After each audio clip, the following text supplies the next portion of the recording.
will show him as much mercy. Tell us then, Sir Wade. What is your plan? Nothing fancy. You, Lady Jill and I make for Buett Bridge and provoke the main host at their encampment. Sensing an opportunity to end the Guardians, the Black Shields will call for reinforcements, who will be met from the rear by parties of my brothers hidden throughout the surrounding hills. This will allow us to wage battle on the bridge without fear of being overwhelmed. While the Black Shields have an advantage in numbers, you see, they prefer to fight in small units, which we can use to our advantage. How small exactly? Small enough, now that I have you and Lady Jill for company. I doubt I could have done this on my own. But until we arrived, that was your plan. You haven't changed a bit. So Wade, the bearers from Old Hill have been laid to rest. Very good. Now make ready for battle. As you command.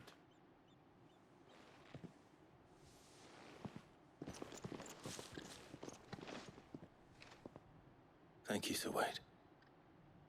Perhaps now they will find peace. There is but one thing which will grant them peace. Putting an end to the Black Shields. And so we shall.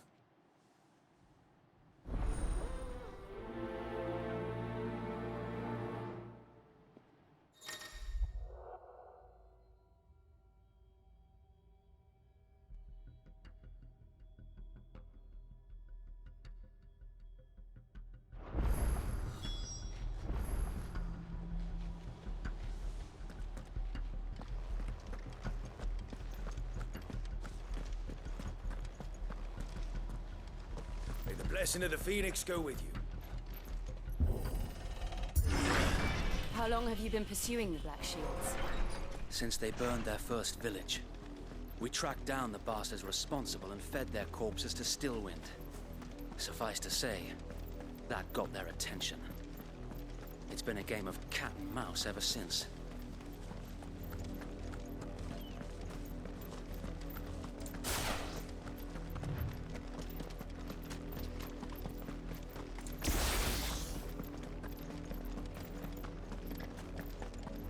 Sideways. Come along now. The bastards are lucky I did that. There they are. On your command, my lord.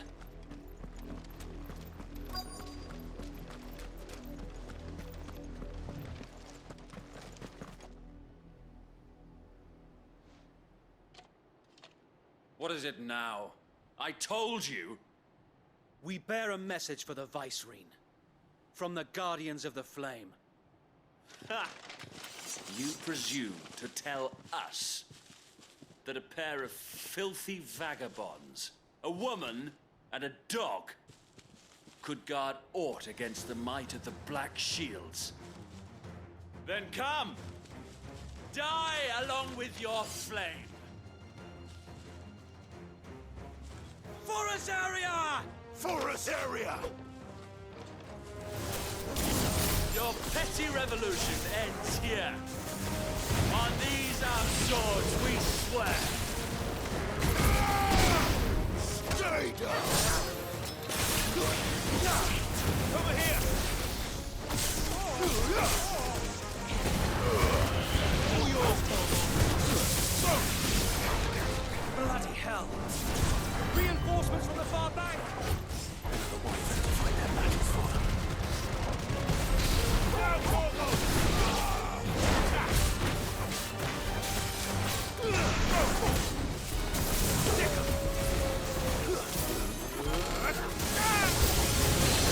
More dragons. Worms. The Imperials aren't taking any chances. I can't say I'm flattered.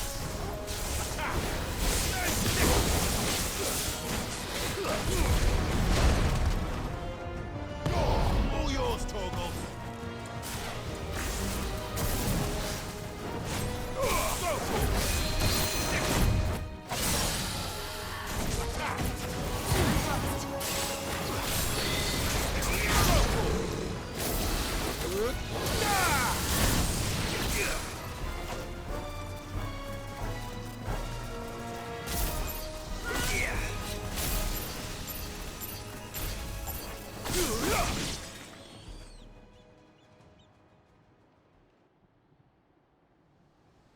A noble stand, albeit a misguided one.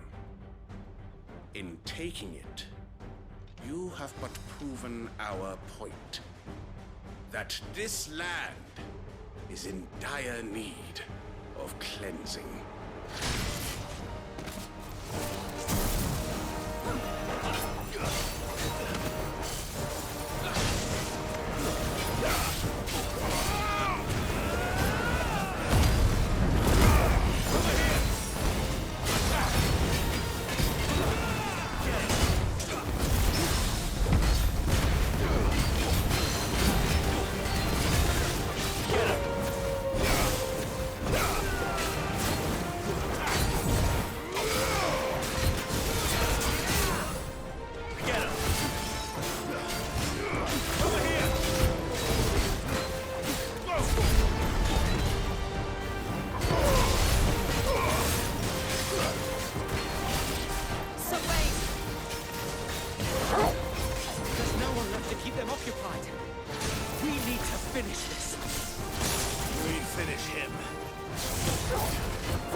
I don't see any more.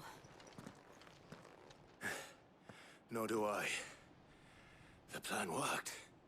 It did. It bloody worked.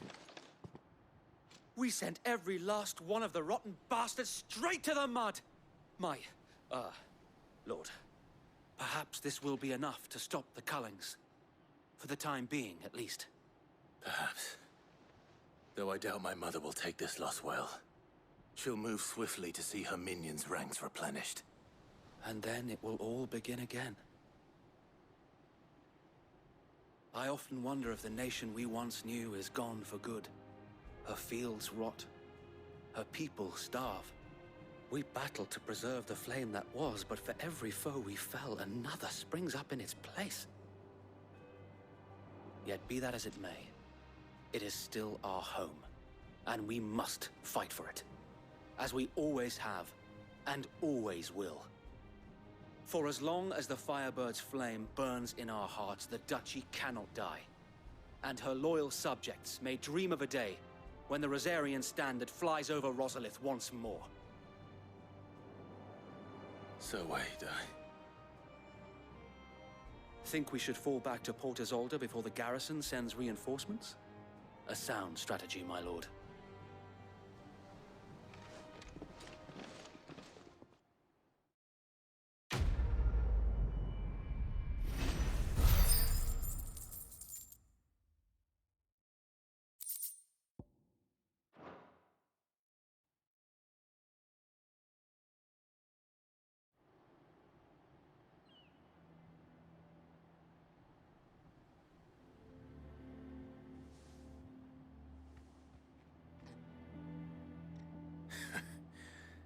And how long has my uncle been funding you and your comrades' endeavors? Since the beginning. Lord Byron was the first person I turned to after forming the Guardians. And had I known of this tunnel back then, I wouldn't almost have been hanged by the city guard for trying to sneak over the wall. I suppose a formal request for an audience would have appeared suspicious. And appearances must be maintained. Were the Vice-Regency to catch wind of Lord Byron's involvement in our movement, they'd seize his estate and send him to the gallows, where he would be of no use to anyone. And so, though it sickens him to the soul, he plays the part of the loyal lord, knowing that one wrong move might prove his downfall. It is why he remains ever vigilant. Don't be surprised if he refuses you an audience, especially since you're famously dead. Then I will have to think of a way to prove that I am neither wraith nor wrongdoer. I might have something which could help with the latter. It's the mark of the Guardians. Display it, and those who love Rosaria will know where your loyalties lie.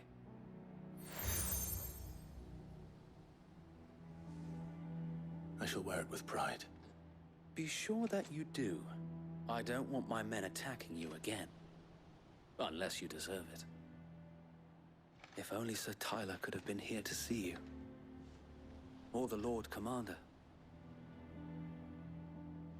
Thank you, Sir Wade. If there is ever anything you need. I know. Go on now, my lord.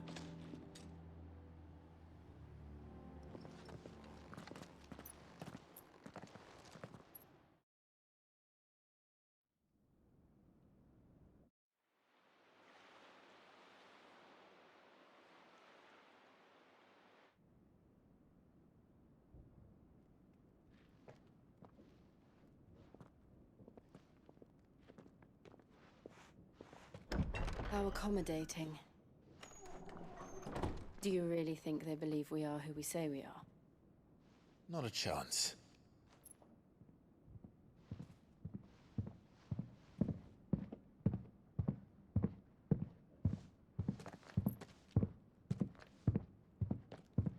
Right, I guess. My uncle believes we're imposters here to rob him. And means to string us up himself.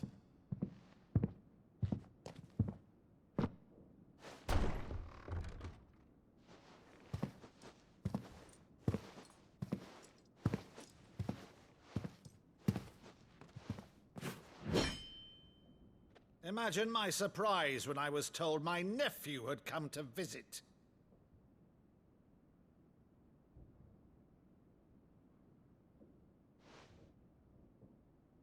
Clive Rosfield died long ago. And for uttering his name here, you shall pay with your tongue!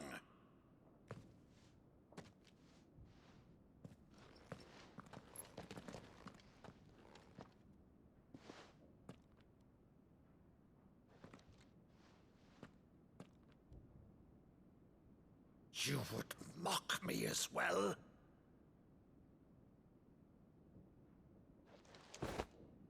It is I, Sir Crandall of Camelot, loyal servant to Her Serene Holiness, Saint Sybil the Unshod. Meadow, thou vile sorcerer, for thy crimes against church and crown, I shall have thy head.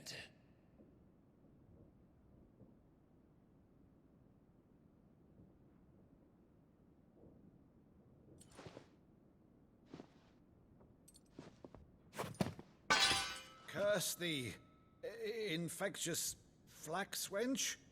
Even in death, must thou plague me still? Very well. I shall open the gates of hell, that thou might see thy charge once more.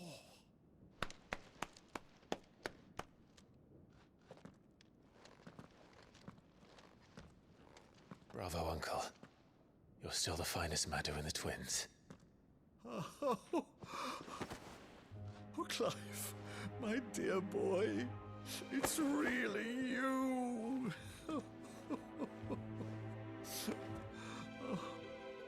You always were fond of that scene from The Saint and the Sanctuary.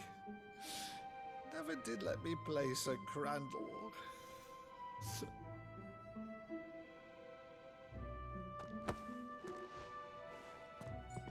I have a favor to ask, Uncle Byron. Rutherford, inform the kitchens. There'll be guests. We dine immediately. But, Uncle... You can't very well regale me with the tale of your miraculous preservation on an empty stomach. Go on, sit.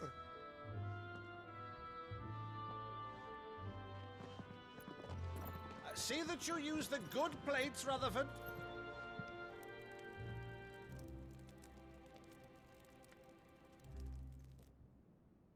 So you arrived late to one of her cullings, did you?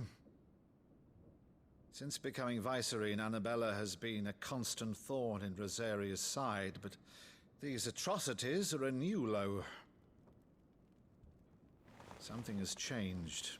Quite what, I don't know, but the woman we knew is gone, and a monster sits in her place. A monster. For better or worse, I've been charged with governing this town, and thus must maintain the illusion of obedience. That's all I can do to aid Wade and his merry band of revolutionaries. So he's told us. You have risked much for Rosaria. Our nation will be forever in your debt.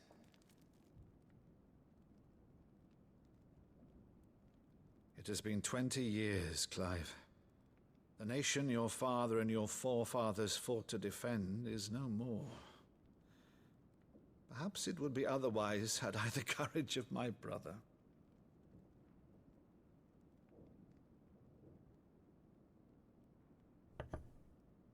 All right, if it's a ship you require, a ship you shall have. I've a galley in port, but recently relieved of her cargo. She can be outfitted for the voyage in a matter of weeks. So you believe us, then? About everything? Believe you? Ha! Only a fool would believe even half of the things you claim. But until tonight, only a fool would have believed my nephew still lived. And besides, I have it on good authority that Clive is telling the truth. Whose authority? On your own, of course. You've always been a terrible liar. Is that true? It's not untrue. Let's say no more about it, eh? It wouldn't do to linger on my nephew's greatest failing.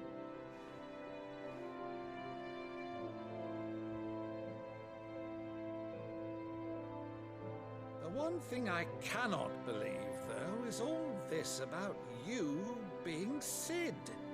You were always such a good boy, but now you're quite the outlaw.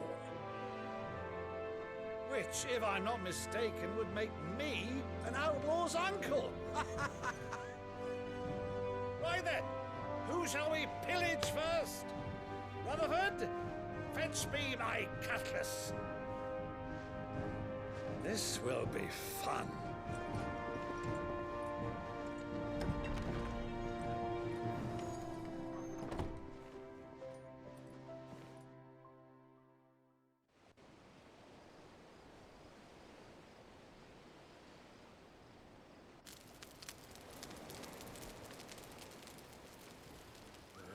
Over there. Go on.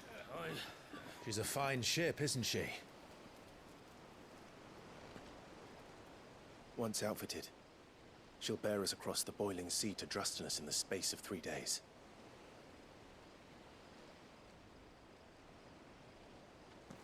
Something on your mind?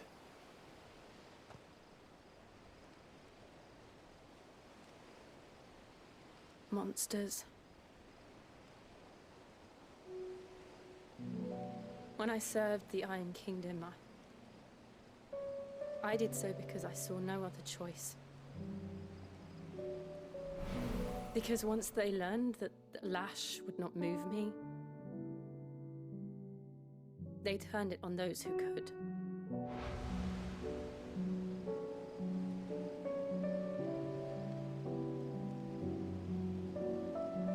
And so I became their puppet. I let them pull my strings, telling myself it was not my hand that swung the sword, but another's. I removed myself from the truth so I wouldn't feel the pain it caused.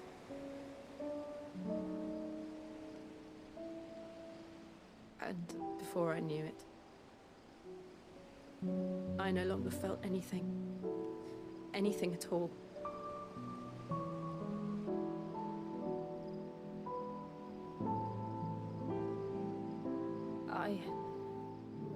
had become a monster. Jill.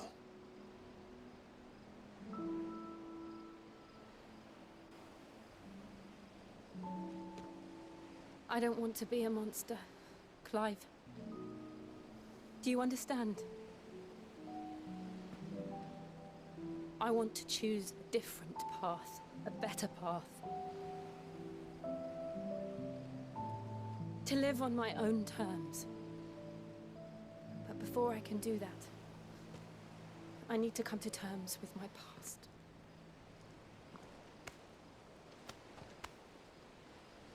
And when you do, I'll be standing there with you, just as you stood with me.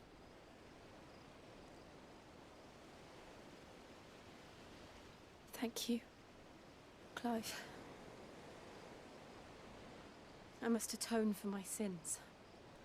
Only then, when it's done, will the monster cease to be. Just promise me that you won't die with it.